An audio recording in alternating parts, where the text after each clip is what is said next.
რა უნდა ქნას ადამიანმა, რომელსაც არ მოსწონს სიყალბე, ის როგორც სამყარო მოწყობილია. სად ქრება ის ჩვენი რაღაცა ბავშვურობა, არ ვიცი, ის სინამდვილე, რომელიც იმ სიყალბეს ხედავს. ცოტა უცნაური იქნება მე რომ ნახო ახლა 16-17 წლის ბიჭი ყველაფრით კმაყოფილი ჩვენ აქ გვაჩვენებს მწერალი გაზრდის მომენტს. და არასწორი დამოკიდებულება უფროსებისგან ამ დროს მე ძალიან ხშირად მიფიქრია, რომ ერთი სული მაქვს, ჩემი შვილი, როდის იკითხავს ამ წიგნს, რომ ამაზე ვესაუბრებ. მაინც ყველა კარგი ადამიანი ჰოლდენ კოფილდობისთვის მაგას აქში რაღაცნაირად ვერ ვიტყოდი რომ განწირულია, მაგრამ გასავლელი გზაა. და ის ფიბის მომენტი, როცა ის პატარა გოგო მოათრევს ჩემოდანს და ეუბნება, რომ მეც წამიყვანე და აქ მიხვდება ჰოლდენი, რომ გარდაუვალია კლდიდან გადაჩეხვა. ეს წიგნი მარტო კათარზისისთვის არ არის.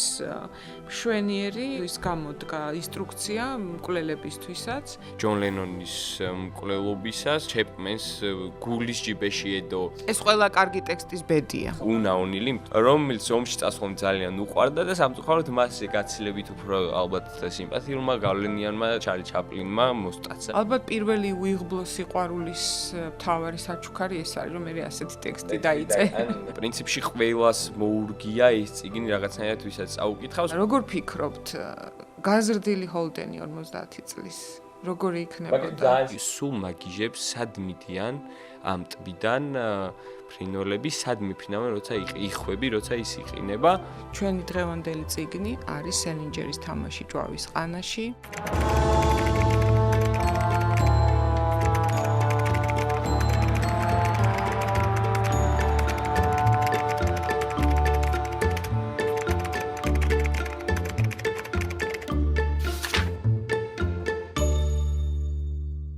მოგესალმებით, დღეს ხუთშაბათია, ჩვენი წიგნის დღე და სანამ წიგნზე ვისაუბრებთ, მინდა გთხოვოთ გამოიწეროთ ჩვენი არხი, დაგვიწეროთ კომენტარები, მოგწეროთ რა წიგნის ან ფილმის განხილვა გსურთ.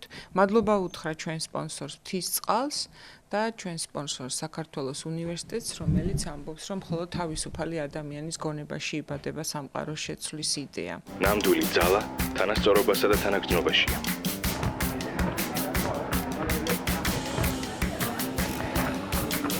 დღეს კი ჩემი სტუმარი ლაზარე ქარჩხაძეა, ჟურნალისტი, სტუდენტი მოძრაობა სოციალური დემოკრატიისთვის და პოლიტიკის და ჟურნალისტიკის გარდა კითხვის მოყვარულიც. ჩვენი დღევანდელი წიგნი არის სელინჯერის თამაში ჭვავის ყანაში. ლაზარე, რატომ აირჩიეთ ეს წიგნი? ხო, მე მინდოდა რომ დღეს ჩემთან ერთად ყოფილიყო ეს წიგნი და მინდა იმ ადამიანებზე ხაზგასმით დავიწყო საუბარი, რომელსაც წიგნს რო ათხოვებ, აღარ გიბრუნებენ და ეს არის მე ხლო მივხვდი რა, წიგნის ქურდი არ არის ეგეთი გამოთქმა გვაქვს ქართულში, მაგრამ თურმე ძალიან მტკინვაული ამბავია, იმიტომ რომ ის იყო ძველი გამოცემა ამ სელინჯერის წიგნის, აი პირველი არ ვიცი გაგვგზავნა ნახე, რომელიც ძალიან ისეთ გავრცელებული და ძალიან ლამაზი გაფორმება ქონდა და ვერ მოვიპოვე, იმიტომ რომ თურმე მithოვებია და არ დაუბრუნებიათ შემდეგ და ეს ადამიანები წიგნის ქურდიც ქურდობაა დაიმახსოვრეთ, ამიერიდან შეიცვალა ეს წესდება. კი ბატონო და ხო, რატომ ეს წიგნი ხო ძალიან ესეთი შეკითხვა არის და მაგაზე პასუხად ეგეთ ამბავს მოვყვები.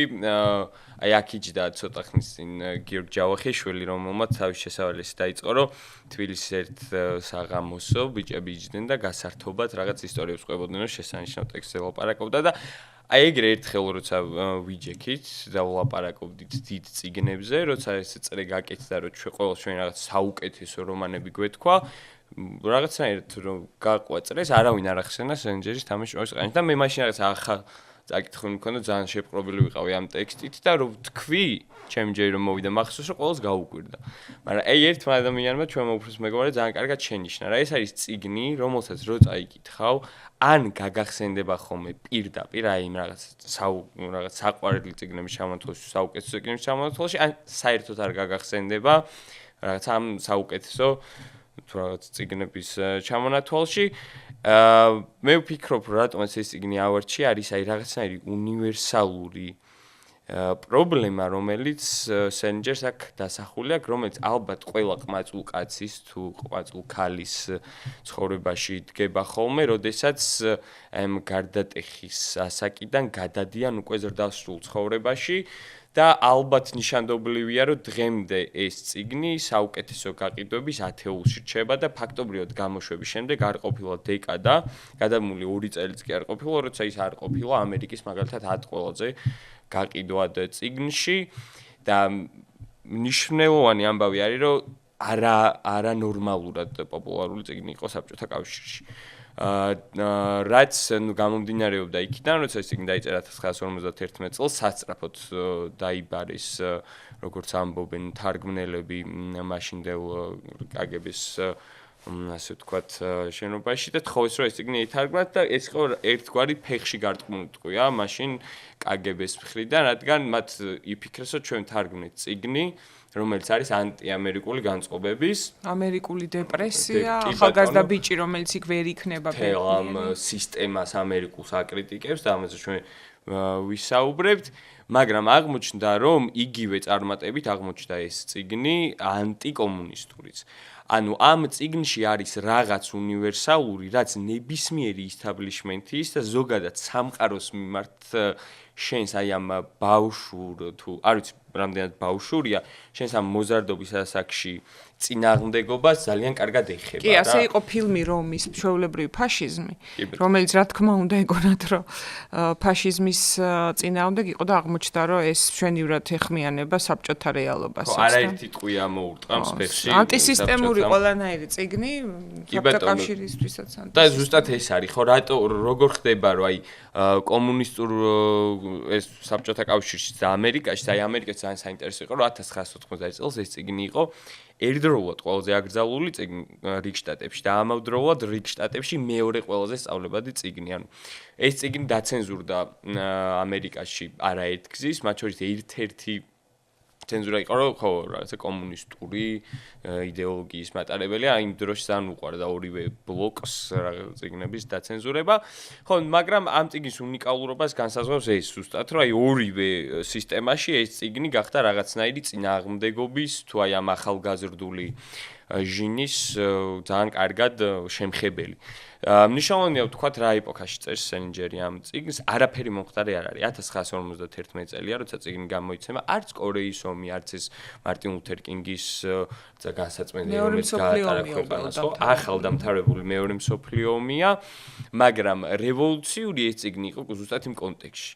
განსაკუთრებით, როდესაც პირველად შემოდის რაღაცა ცუდი სიტყვები, პირველად შემოდის ჟარგონი ამერიკული ლიტერატურაში. კი, და დაწერილიც არგო სტილშია, ვისაც აქვს აკითხული ორიგინალში, მაგას მე. თარგმნისა სხვათა შორის სული იყო პრობლემა, იმიტომ როგორც კი გადმოგაქვს რაღაც ქართულ სლენგზე, რუსულ სლენგზე, მე რაღაც 10 წლის მერე ეკრინჯება უკვე დღევანდელი სტიმით, რო ვთქვა.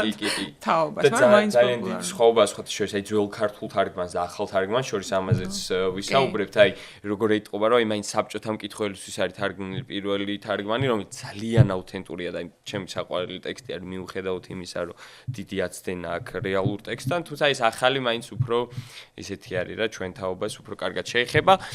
იმას ვამბობდით რომ დაიწერა კონტექსტი როგორი იყო იმ დროს. ხო, კონტექსტი უნიშნავანესი იყო, არაფერი მომხდარი არ არის, შემოდის ადამიანი ლიტერატურულ ასპარეზზე, რომელიც იქამდეც არსებობდა, მაგრამ ეს ცნობილი არ იყო, რომელიც აბსოლუტურად ცვლის სამეტყველო მიდგომას მკითხველთან და იმ წამსვე იწყება უდიდესი კრიტიკული რეაქცია. მშობლები ითხოვენ, რომ ეს წიგნი საერთოდ გააქრონ. მაგრამ პოპულარული ძალიან არის და ნიუ-იორკერს ოღონდ დაებეჭდა რამე და. კი, ანუ ეს როგორც წეგან ვახსენით რა, ორი უკიდურესობა შეიქმნა ამერიკაში, ერთი ეს ყველა კარგი ტექსტის ბედია. ხო, აი როგორც აი ეს პერიოდია დაახლოებით შესანიშნავი ფილმი არის In Heart the Wind, როდესაც აი ჯერ კიდე განხილვა მიდის კრეაციონიზმზე და ბიბლიურ რომელი უნდა ისწავლებოდეს ხო სკოლაში და ბიბლიის მომხრეები ითხოვენ რომ დარვინი აკრძალონ და აი აქ უცებ შემოდის ადამიანი რომელიც ბევრად წინ არის და იმდენად წინ არის რომ დღესაც ეს ტექსტი შეიძლება ალბათ ერთ-ერთი ყველაზე ავთენტური ტექსტად მე ძალიან ხშირად მიფიქრია რომ აი ერთი სული მაქვს ჩემი შვილი როდის აი კითხავს ამ წიგნს რომ აი ამაზე ვესაუბრო იმიტომ რომ ძალიან ბევრ ამას მივხვდები ალბათ მის დამოკიდებულებას მე ვფიქრობ რომ თუ მამასთან შეიძლება ვწდები მაგრამ მგონია რომ თუ მამასთან შეგიძლია თავისუფლად ისაუბრო ლიტერატურაზე და ამ ტექსტზე შეიძლება მაშინ ჰოლდენ კოფილდის მიმართ ემპათია ვერც მიხვდე იმას რა უჭერს, იმიტომ რომ ასეთი კარგი ურთიერთობა თუ გაქვს პრობლემა. სწორი ჩაკურვება არის. მაგრამ მეორის ხრივ ხო აი რატო არის კი ძალიან საინტერესო ხო ეს განც და რაღაცა წინააღმდეგობა მშობლებთან რა ვიცი კინოსთან სიყალბესთან რა რომელიც დაბადებითად ყოველს გაგვაჩნია ძალიან ინდივიდუალური არის მე მგონია რომ პრინციპში ყველას მოურგია ეს წიგნი რაღაცნაირად ვისაც წაუკითხავს მაგრამ ასევე ყოფილან ადამიანები მე რაღაცნაირად ამ წიგნის ელჩი ვიყავი რა მახსოვს დავდიოდი განსაკუთრებით მაინტერესებდა ხოლმე იმ ადამიანების აზრი ვინც რაღაცა მიდრეკილი იყვნენ არ ვიცი როგორ თქვა ის ქუჩის თუ რაღაც აი ამ სუბკულტურისკენ მათ აქვთ ხოლმე ფავორიტი წიგნები თუ დაკვირვები ხართ და ერთ-ერთი ისეთი ფავორიტი წიგნი ამ ადამიანებს დათა თუთაშხიასთან ერთად ყოველთვის იყო სენჯერის თამაშჭავის ყანაში რაც ძალიან საინტერესო დაკვირვების საგანია არ ვიცი რა როგორ ფიქრობთ თქვენ რა იზიდავს არ ვიცი მათი რაღაცნაირი ეს წინააღმდეგობა რომელიც სამწუხაროდ ჩვენ კულტურაში ხშირად აი იქ ვლინდებოდა სადაც ვლინდებოდა და აბსოლუტურად იკარგებოდნენ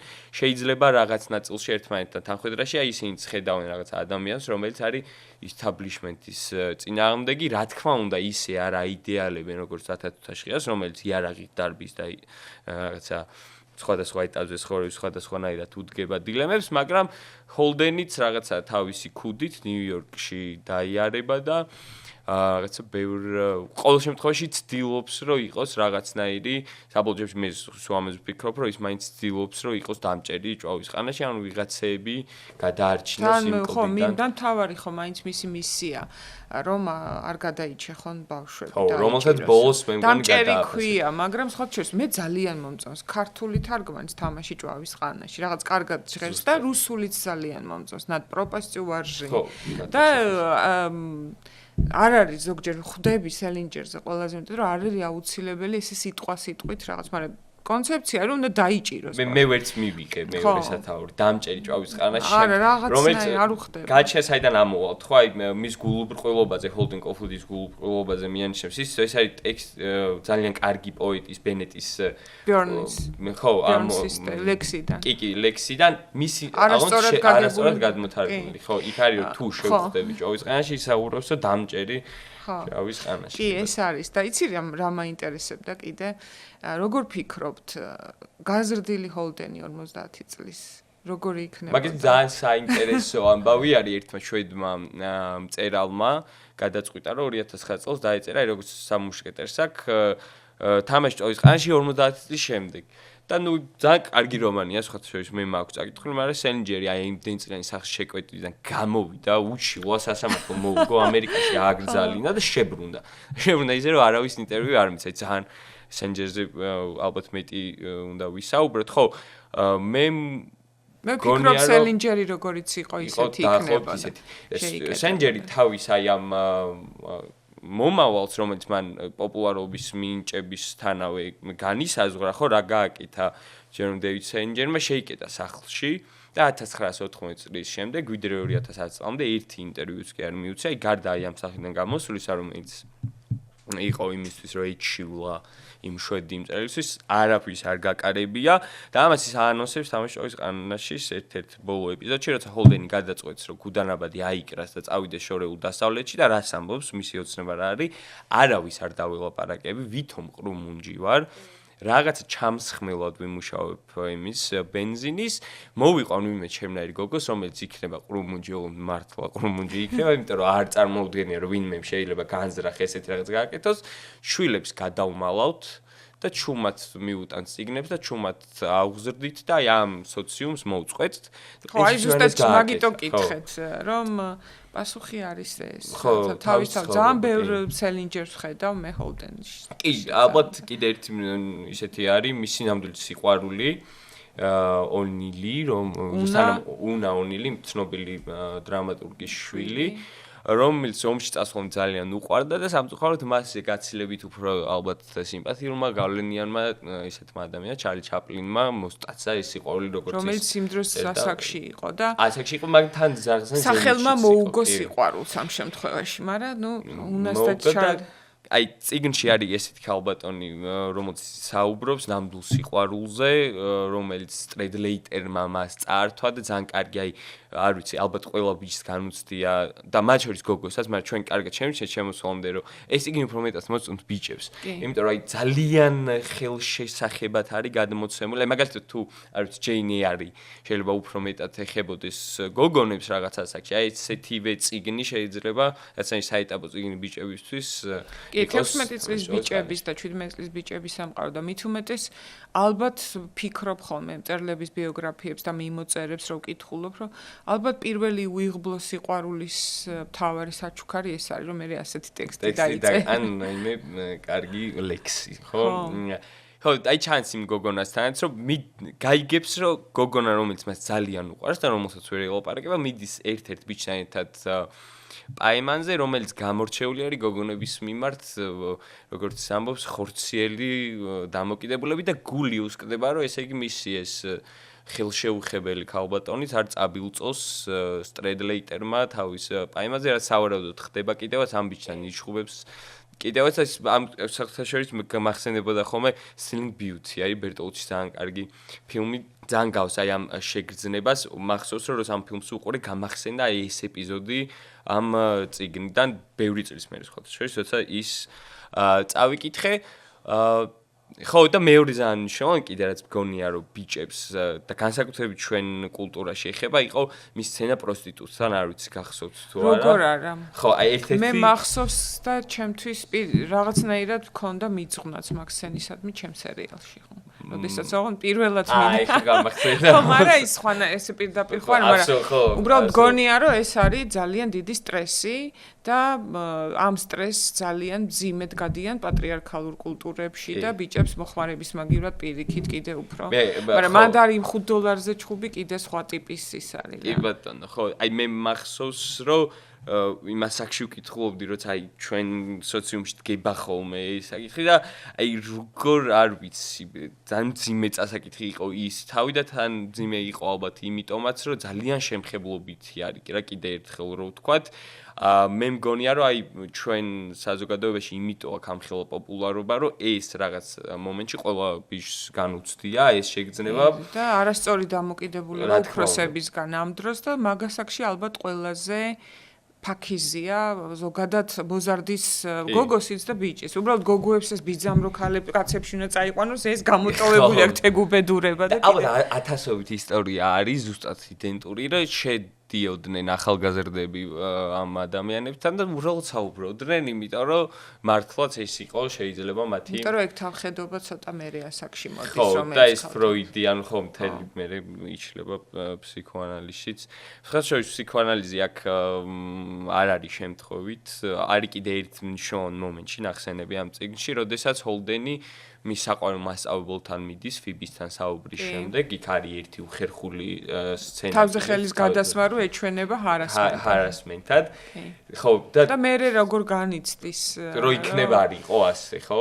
სხვაჩერს ყველაზე მთავარი ალბათ ამ წიგნში არის ზუსტად ეს თემა, რომ როგორ ცდილობს სოციალიზაცია საკმაოდ ფაქიზი ბუნების ადამიანი და ეს სოციალიზაცია არ გამოსდის, იმიტომ რომ ყველა იმედს უცრუებს და პირიქით კიდე უფრო აპათიაში აგდებს და რა უნდა ქნას ადამიანმა, რომელსაც არ მოსწონს აი სიყალბე ის როგორც სამყარო მოწყობილია და როგორი სასოწარკვეთილი და გაქცევას რო აპირებს, იქაც მე ჩნდება ადამიანი მისი და რომელიც ძალიან გავს ხასიათი და უკვე თვითონ ეშინია, მაგიტომ ვიფიქრე კიდე რომ ასაკთან ერთად ალბათ მე იცვლება ეს რადიკალიზმიც და აბსოლუტიზმიც. ალბათ ჩვენ გვაჩვენებს მწერალი გაზრდის მომენტს, როცა ადამიანი იზრდება, აი მისი მასწავლებელი ფურცელზე დაუწერს და თხოვს რომ შენ ეს წაიკითხო, მაშინ ფსიქოანალიტიკოსი თავარ წარმომადგენელს შტეკელის ფრაზას, რომ ადამიანები იზრდებიან მაშინ, როდესაც მიხვდებიან, რომ პირველები არ არიან, ვინც მსგავს მდგომარეობაში ჩავარდა, რომ მათნაირი უფრო მეტია, თუმცა ესეთია ცხოვრება და შენ ვერაფერს ვერ იზამ. ჰოლდენი იმ მომენტში ალბათ ამას ვერ იაძებს, მაგრამ როცა დაინახავს მის პატარა დას, რომელიც ბოლოჯერ უნდა ნახოს, რომელიც არის აი სუმწყდება გული, რომ არავის არ გადააღევინა ეს ფილმი მართლაც ხო? მარლონ ბრანდოს, დიკაპრიოს, სპილ სპილბერგს ჰქონდა შეთავაზება, რომ მოდი გავაკეთოთ ეს ფილმი და არც ერთს არ მიცა უფლება.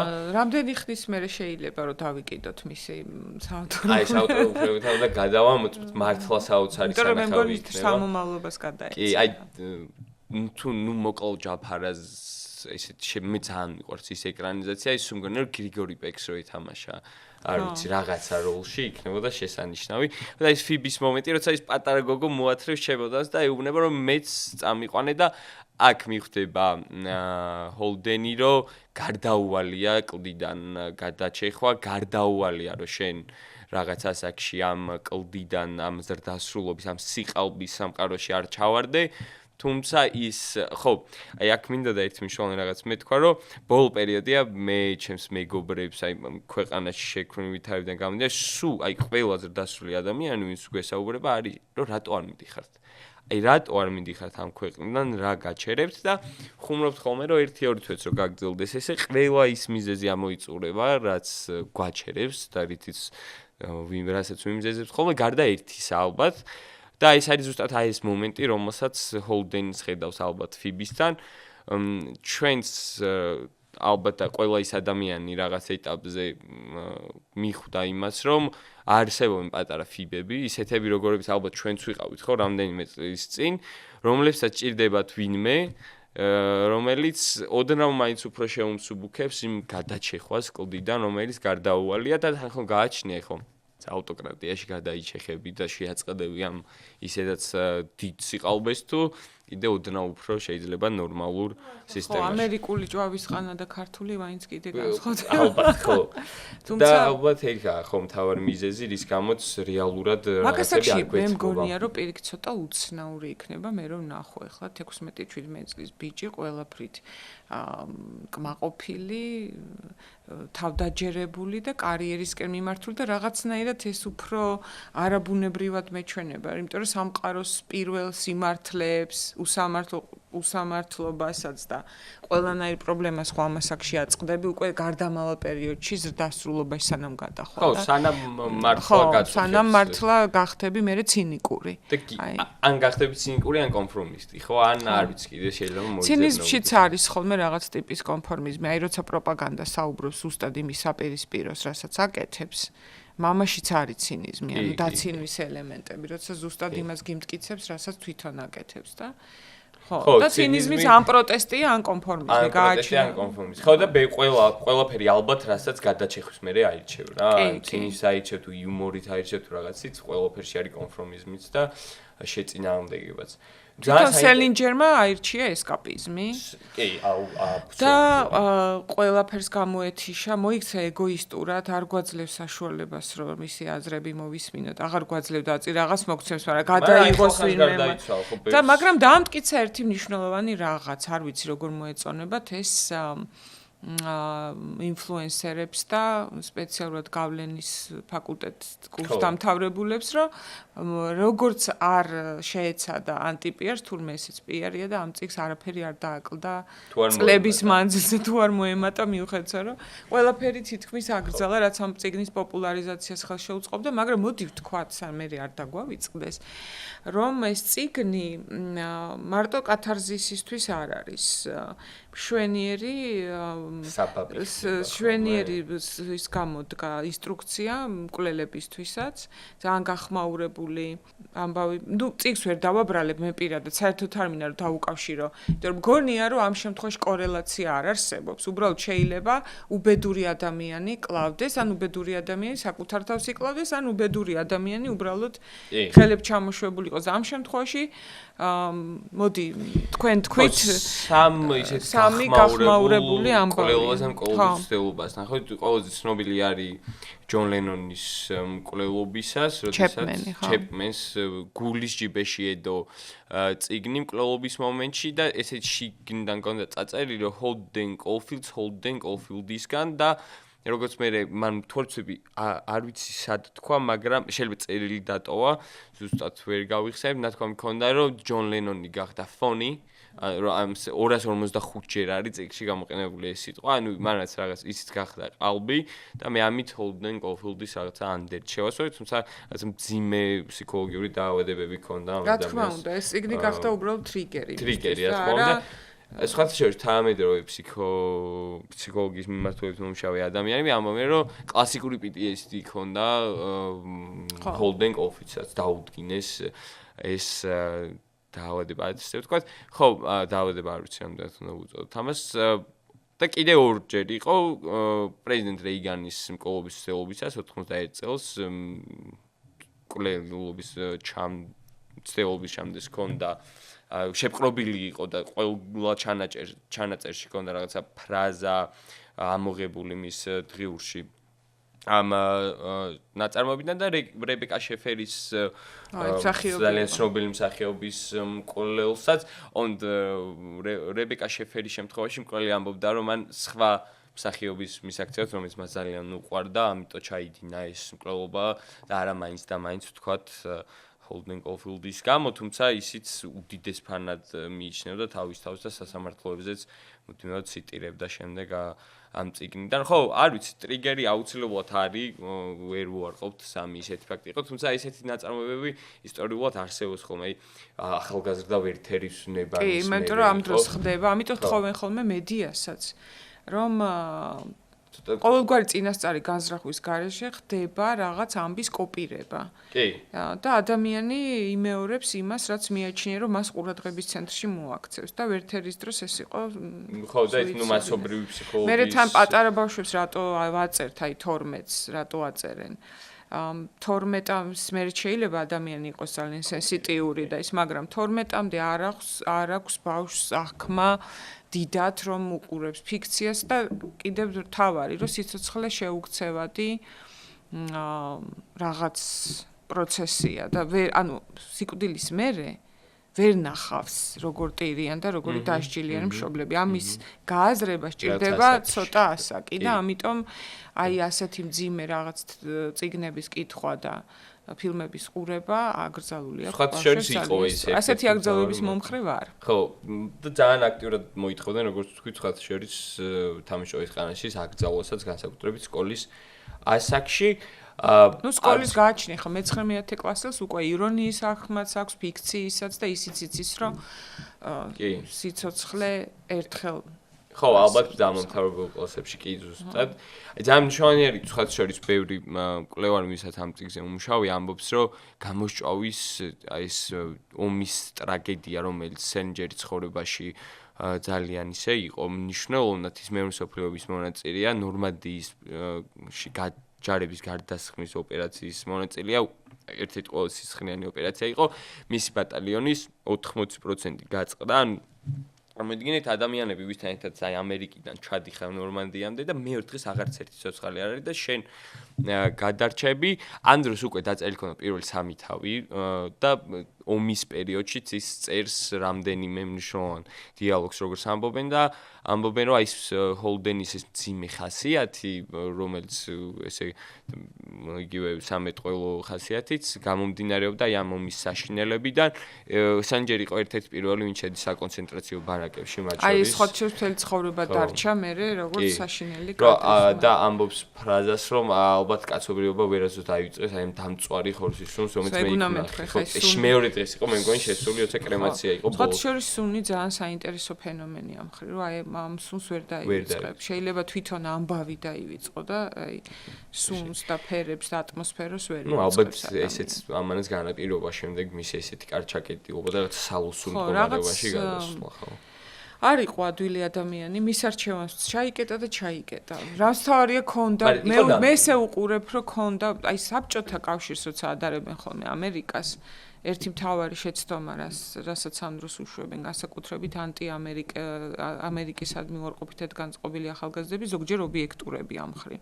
რომ მაინც საბჭოთა კავშირში მაგალითად აი ესეთი მწერალი ყავდა პლატონოვი, ჰარმსი, ამათ არც იმის ფუფუნება ჰქონდათ, რომ მაგათი ჩაიკეტო, არ გახვიდე, ვიღაცას ინტერვიუ არ მისცე, რაც გინდა იმაზე წერო, სისტემა ამხილო, ორივეგან სისტემას სახილი კი კარგია, მაგრამ აბა საბჭოთა კავშირში ვინმეს ის სისტემა შედარებაც, მაგრამ ნუ უბედური 17 წლის ემოციური ჭკვიანი ახალგაზრდა მე მგონი ამ სამყაროში ყველგან სულ რო ნორვეგიაში იყოს, ნუ მეწნაკლებობით ჩემი აზრით, მაგრამ აი ამ რაღაც მძიმე გზას, რასაც ხედავს სამყაროს უსამართლობის სახით, შეიძლება თავის ქვეყანაში არ იყოს, მაგრამ კაცობრიობას აკვირდებოდეს, ხო?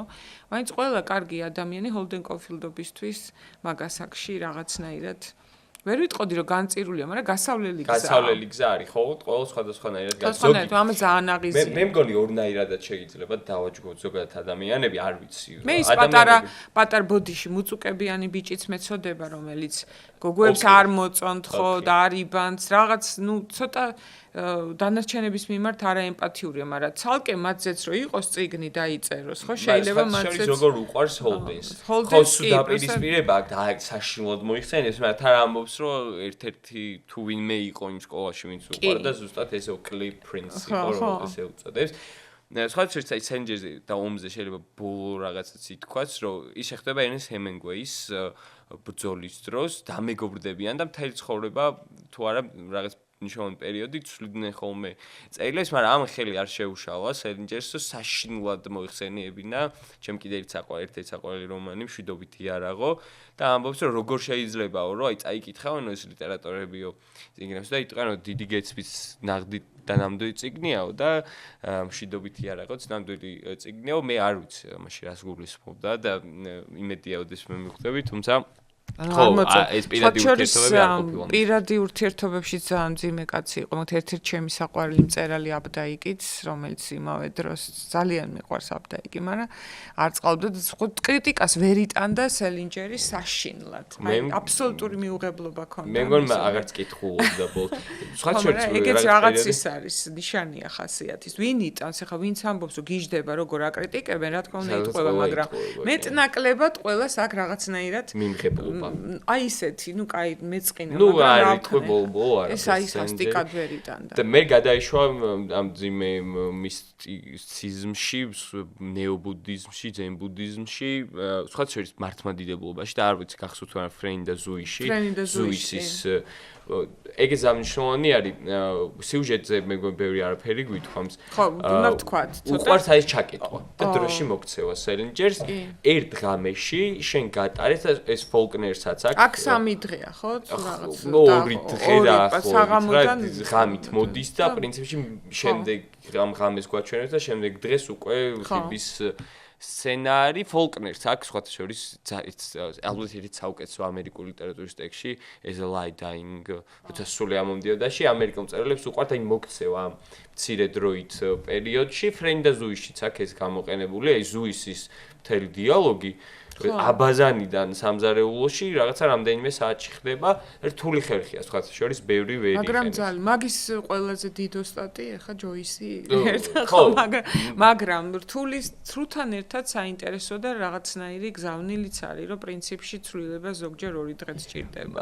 კი უბრალოდ არ არსებობს ჯოისიც და ფოლკნერიც ბევრ ადამიანს ალაპარაკებს და სენჯერი აქ ერთ ადამიანს ალაპარაკებს ამ შემთხვევაში ჰოლდენს წიგნი იწყება რომ გარიცხავენ სკოლიდან მორიგჯერზე ვერაფრით ის სახში ვერ ჩავა არადა რა კარგი ნაწერი აქვს ეგვიპტეზე სინამდვილეში როგორც ამბობს ხო და ალბათ ეს ყველას განგვიცდია რომ სკოლაში რაღაც დაგვიშავებია გამოუვდივართ მათ შორის და სახლში ვერ გვითქვამს და პირველივე შეხება გიჩნდება უცებ ან არ გიჩნდება პირიქით განგიზდავს ან ეგრევე ძალიან მიგიბამს და იწყება მოყოლა რატომ გააგდეს როგორ ვერ იტანდა ლიტერატურის გაკვეთილებს მიდის მის მოხუც მასწავლებელთან რომელიც აღარც კი უკვირს რომელსაც სხვა შორის თვითონ შეტენა საგანი მაგრამ თან უბოდიშეს რომ ეს პირველად რო წავიკითხე ისე გამიკვირდა ვერაფრით ვერ ვაკავშირებდი რომ მასწავლებლებს ანუ თან შეგიძლია რომ სახში მიხვიდე მოგითხრა თან ჩაგჭროს ანუ ეს იყო აბსოლუტურად არასაბჭოთა მოვლენა იმიტომ რომ აქ ნიშნავდა რომ მასწავლებელთან პიროვნულად თუ ესე სახში მიგესვლება ალბათ მოგიგდებს იმ სამიანსაც რა და სხვათა შორის ეგ ჩვენ თაობაშიც ძალიან უცნაური იყო. ეხლა რო საუკეთესო უნივერსიტეტში შედიხარ ხედავ ამ პირად ურთიერთობებსაც, მაგრამ ის სკოლის ეტაპზე რაღაცა წარმოუდგენელია, რომ მასწავლებელი გონია მართლა საპირფარეშოში არ გაიცეს ხო ესია ჩვენთან, რომ მასწავლებელი არის რაღაცა განყენებული და ეს სამწუხაროდ დღესაც ვერ გადაილახა სკოლაში.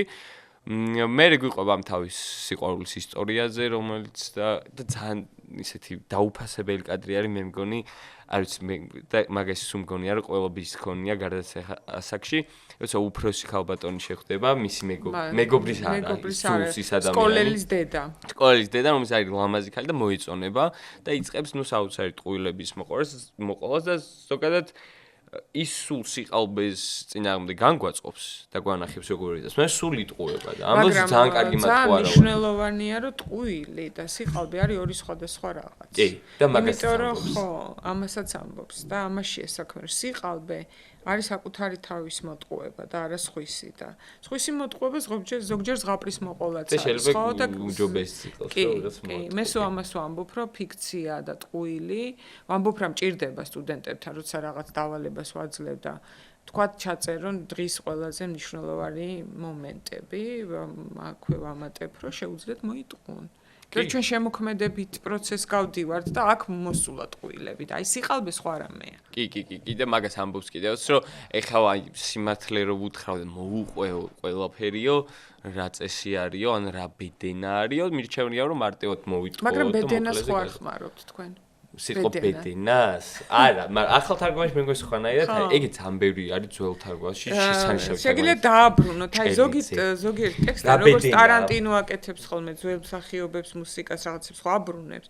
აი ესე შეიძლება ძველი სლენგი დაბრუნდეს რაღაც. მე მიყვარს ხოლმე რაღაც უცნაური სიტყვების გამოჩარხვა საიდანღაც დოჩანაშვილს აქვს ხოთა შორის ეგ რა, რომ სიტყვებს საერთოდ ქმნის და ვისაც დოჩანაშვილი უყვარს, მე ეთამაშება ხოლმე ეგ რაღაცებს. ჩვენი გმირი მოდის ნიუ-იორკში, სადაც დაიქირავ, ფული ჩეჩქვა და აქვს მის ძმას, როგორც ამბობს და მასაც არ უჭირს. დაიქირავ. ძმაზეც გულისწყდება და ესეც გადაძახილია ჩარლი ჩაპლინის მისამართით, რომ ნამდვილი ლიტერატურის მაგივრად იქ რაღაც სცენარების საჭღაბნელად წავიდა ჰოლივუდში. გაცვალა თავისი დიდება და სახელი. ხო და ჰოლივუდსაც სულ კბილს აკრავს ხოლმე იმ დიდების წლებიდან უკვე გამოსული არ არის ბოლომდე ჰოლივუდი, მაგრამ გამოდის ნელ-ნელა და არც ერთ შანსს არ უშვებს წიგში რომ ჰოლივუდს წაგბინოს. მის ძმაზე გულისწყდება, ასევე მის გარდაცულ ძმაზე, რომელიც მისი აზრით ერთადერთი ნამდვილი ადამიანი იყო სამყაროში და იქ ძალიან კარგი ფრაზა აქვს, ისიც ალბათ იმ ასაკში როცა კითხულობ პირველად ძალიან ისეთი განცდა არის ადამიანის გარდაცვალების ხო სიკვდილი პირველად რო შემოდის და მე დოსტოევსკისაც აქვს ხოთა შორის თავისთან რომ როგორც დავივიწყებთ ადამიანებს რომლებიც გარდაიცვლებიან ვიტირებთ და მე დავივიწყებთ და ეს განცდაც აქ ჰოლდენს რომ აი საშინელი არსებები ვართ ისე ვაგრძელებთ 10 წუთში ცხოვრებას თითქოს არაფერი მომხდარო და ეს ყვავილები რაღა არისო რომ მოკვდეთ მე გინდათ ყვავილები დამაყარეთო და გინდათ საერთოდ ყურადღებაც არ მომაქციოთო და მოკლედ ყველაფერში ხედავს სიყალბეს მთელი სიუჟეტის განმავლობაში მის საყვარელი მასწავლებლებიც ეწევიან ვისაუბრეთ გაუცრუებენ გულს ერთადერთი და ერთ მომენტში გადაწყვეტს რომ იქნება აი სალი მისი კიდევ ერთი ქალბატონი რომელიც მის ცხოვრებაში არსებობდა არის ჩემი გადამრჩენი და ურეკავს რომ წამოდი გავიქცეთ და წამოდი დავივიწყოთ ყველაფერი მივატოვოთ სადღაც გადავიკარგოთ და სალის უპასუხებს ისე რომ სად დათვერი სალი ქალური რაციონალიზმით შემოდის და ერთ რაღაცა ეკითხება რომ ამჯერად სადგაილეში ჰოლდენი მართლა მთვალია ამ მომენტში მაგრამ მე მგონი ეგეთი მართალიც არც ერთხელ არ ყოფილა ეს თავის სურვილში ყოველ შემთხვევაში მე ყოველთვის ესე ვხედავ დათრობაც ამ შემთხვევაში როგორც წესი იმიტომ მოხდება სითამამის მატებს და თან გათქმევინებს იმას რაც მართლა გინდა და გაბედავა და ნუ სალი არ გაყვება აქაც გულდაწყვეტილია ერთადერთი ადამიანი ისე ფიბია რომელიც კარგ აკომპანიამენტს გაუწევს როცა სახლში ჩუმად შეიპარება და გამოაპარებს უკანაც როცა დედ-მამა დაბრუნდებიან წამოვა შემდეგ მასწავლებელთან, იქ მასწავლებელთან გვახსოვს ეს სცენა, როცა გორნია რომ დააჰარასეს და ძალიან სასაცილო არის ხოლმე ვკითხულობ ეხლონელ კრიტიკებს, ხშირად იყენებს ტერმინს ზანგს, რაღაც ქალების მიმართ განსაკუთრებულად რამდენჯერმე ძიმე ლექსიკა გამოყენებული და როცა ზიზღის ნოტებით და იგივე ადამიანების მიმართაც ნებისმიერი ნიშნის გარეშეც საშინლად ლაპარაკობს ხოლმე ჰოლდენი, რომ გადაულიან ხოლმე სელინჯერს თანამედროვე თეორიებით ადამიანის, რა ვიცი, იდენტობის პოლიტიკის მიმართ. ამაზე მეტი ზედაპირულობა არაფერია, რომ განსაჯო დავით აღმაშენებელი გაეროს კონვენციით და სელინჯერი 2020 წლის ვოუქ რაღაც ის პოპერს დასცინიან ხოლმე, რომ პლატონის კრიტიკა როცა არის, რომ თავისუფალი ბაზარი არ მოწონდა, იქ დაახლოებით ეგეთი აცდენა არის, თუმცა ხო არის მან სიმართლე. ნება გააქვს ახლა რომ რაღაცნაირი დეკონსტრუქცია გააკეთო თანამედროვე, მაგრამ თუ არ ითვალისწინებ იმ კონტექსტს რომ დაიწერა, მაშინ ახლა საკუთარ თავს შეხედე 23 საუკუნეში როგორი გამოჩნდება. ჩვენი ტრაგედია პირიქით ის არის, რომ ამ საუკუნეში ჩვენს გვერდით ხდება ის, რაც გვეგონა რომ დამთავრდა მე-20 საუკუნის 50-იან წლებში ტანკებით აქეთ-იქით ხრიგინი თვარეზე ვოიაჟების მაგივრად და ან პარალელურად, ხო, ეს არის ანაქრონიზმი გვაწუხებს ახლა და არა ის, რომ ვთქვათ პლატონი რატო არ იყო საკმარისად დემოკრატი. ხო, თავის. ან რატო მოწონდა, რატო მოიხსენიებს ქალებს და მონებს. სელინჯერით, ხო. ხო, და თავარი შეკითხვა ალბათ რომელიც არ გვიქვამს და აი ამ ძალიან უხეში ადამიანის იმ ფაქის სულს საუკეთესოდ გვაჩვენებს არის როცა ტაქსიში მოხვდება და ამბობს რომ სულ მაგიჟებს სად მიდიან ამ ტბიდან ფრინველები სად მიფრინავენ როცა იხვები როცა ის იყინება. როგორ ფიქრობ ეს შეკითხვა რისი მეტაფორაა? სად ქრება ალბათ ის ჩვენი რაღაცა ბავშვურობა, არ ვიცი, ის სინამდვილე, რომელიც იმ სიყალბეს ხედავს და მუდმივად ამჩნევს და ესეთი შეკითხვა უჩნდება ქაოსურ სამყაროში, ტაქსისტიც გაგიჟდება, ხო, რაზე ფიქრობსო საერთოდო, რა ჩიტები და იხვების ადმიფრინავენო და აი ალბათ ეს არის რაღაცნაირი ალეგორია იმისა, რომ სად ქრება ის რაღაც ჩვენში, რომელიც ამ ყველაფერს ამჩნევს.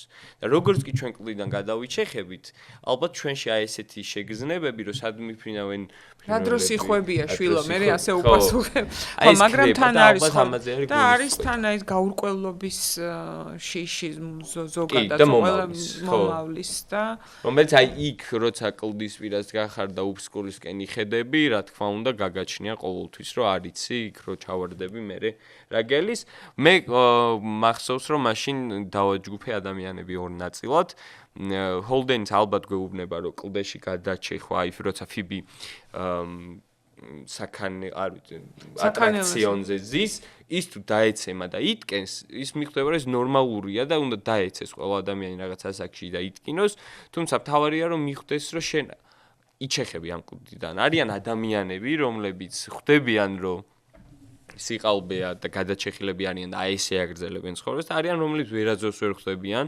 ისე ვარდებიან ამ კლდეში და არიან მე ისეთი ყალბები თუ ზედაპირულები ალბათ რომელიც ჰოლდენს ესე ძალიან თუმცა ეს რაღაცნაირი შეიძლება ისიც იყოს რეფერენსიც იყოს პლატონის გამოქვაბულის მითთან არიან ადამიანები რომლებიც მუდმივად რჩებიან გამოქვაბულში არიან ადამიანები რომლებიც გამოდიან სამყაროში ეს სამყარო არ არის იდეალური პირიქით სიყალბით არის სავსე თუმცა შენ გახსოვს რომ თავი ალბათ ეს გვახსოვდეს ხო იმიტომ რომ შენც რო ფიქრობ აი მეორეჯერ რო უბრუნდები ბევრ ადამიანთან ვისაც მისაუბრე ამ წიგნზე პირველად რო უბრუნდები შენ აღივსები ამ რაღაცა რაინდობით რომ შენ გახდე დამჭერი ჭვავის ყანაში მაგრამ აი მეორეჯერ რო კითხულობ აი ეხლა რო წავიკითხე მეორეჯერ ხვდები რომ სისულელეა რომ ყველა ვერ დაიჭერ ვერ მოიხელთებ ამ თავი რო გახსოვდეს საკუთარ თავზე წარმოდგენაც ჯობია არ ქონდეს ამის რომ რაღაცა შეცვლი მაგრამ თან პარალელურად პარადოქსია, მაგრამ თუ არაფრის არ გჯერა რომ რაღაც აი ამ გარდაუვალობის თუ გჯერა, კიდე უფრო აპათია და დეპრესია მოდის.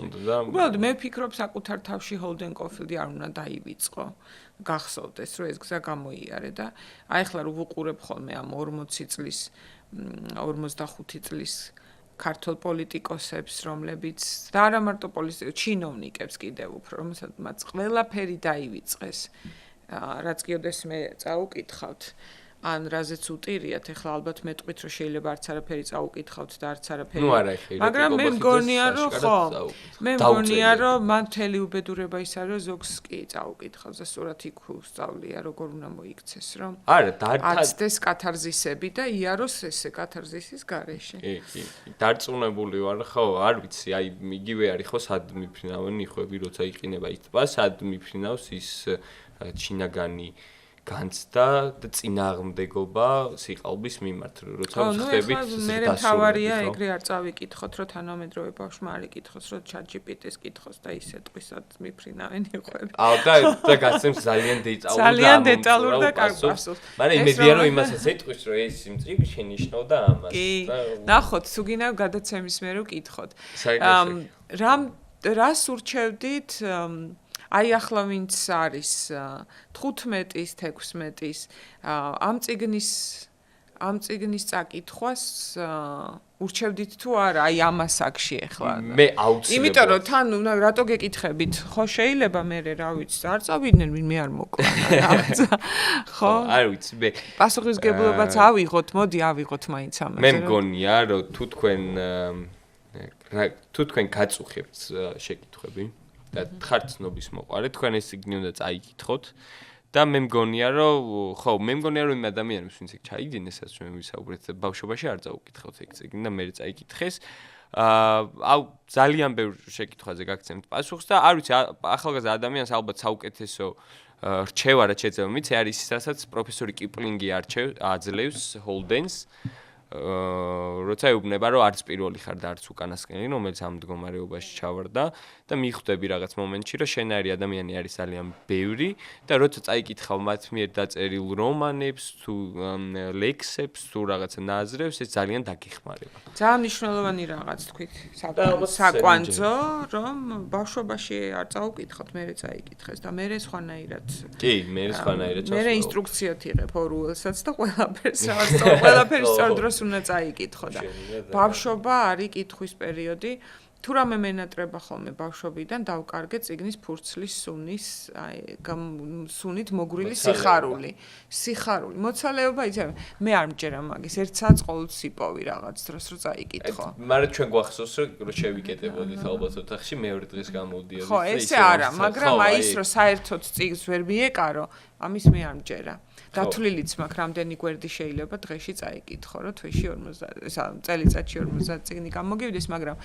მე მომბობ აი სიხარული სხვები რო ეზოში თამაშობდნენ და მე აი ასეთ წიგნებს და ფურცელს რო ქონდა ახალ წიგნს სუნი რომელსაც მე თქვენ თქმის არ იყოს ვიღაცას ათხოვებდი და აღარ გიბრუნებდა მაგრამ მე მიხარია ძალიან ერთი რამ და ამ ჩემი გადაცემა მათ შორის ამისთვისაც მინდა რომ აი ეს მითი ვაი მარტო ჩვენ ვკითხულობდით ჩვენი თაობა და ახალგაზრდებს წიგნები არ უყვართ შეგიძლიათ ნახოთ უამრავი ახალგაზრდა ჩემი სტუმარიც ლაზარე ქარჩხაძეც და სხვებიც გვეყოლება კიდევ ყავდა კიდევაც ახალგაზრდა ხალხი რომელსაც უყვარს წიგნი და ნუ გეშინიათ ხელოვნური ინტელექტის კინოსი როგორც კინომ ვერ ჩაანაცვლა წიგნი ისე ვერაფერით თავის წიგნს თავის ჩაანაცვლებს იმედია სერიალი და სერიალს ვერ ჩაანაცვლებს TikTok-ი და ასე შემდეგ ხო ყველაფერს თავის ადგილი აქვს ასე რომ წავიკითხოთ წიგნები უკეთესად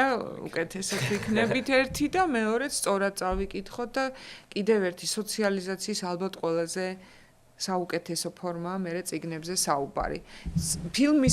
ფილმზე საუბარი და წაკითხვის მერე წიგნზე საუბარი ჩემთვის ალბათ ყველაზე სასიამოვნო შეიძლება გოგონებსაც და ბიჭებსაც უთხრა რომ გოგონებსაც და ბიჭებსაც ყოველთვის ძალიან მოსწონთ გოგონები და ბიჭები, რომლებიც წიგნებზე საუბრობენ და თუ 15 წლის ადამიანს რამე უნდა ურჩიოთ, არის რომ კი, წაიკითხეთ და მე სხვანაირად დაინახოთ მაგ ურთიერთობებსაც და ყველა ურთიერთობებს და მით უმეტეს ესეც წიგნს, როცა წაიკითხავთ, რომელიც ძალიან ბევრ შეკითხვას გაგიჩენთ და ცოტა ხანს აი ამ ეიფორიაში გამყოფებთ. შეკითხვები კი როგორც ვიცით არის ფილოსოფოსის დასაწყისიც და შუაც და დასასრულიც.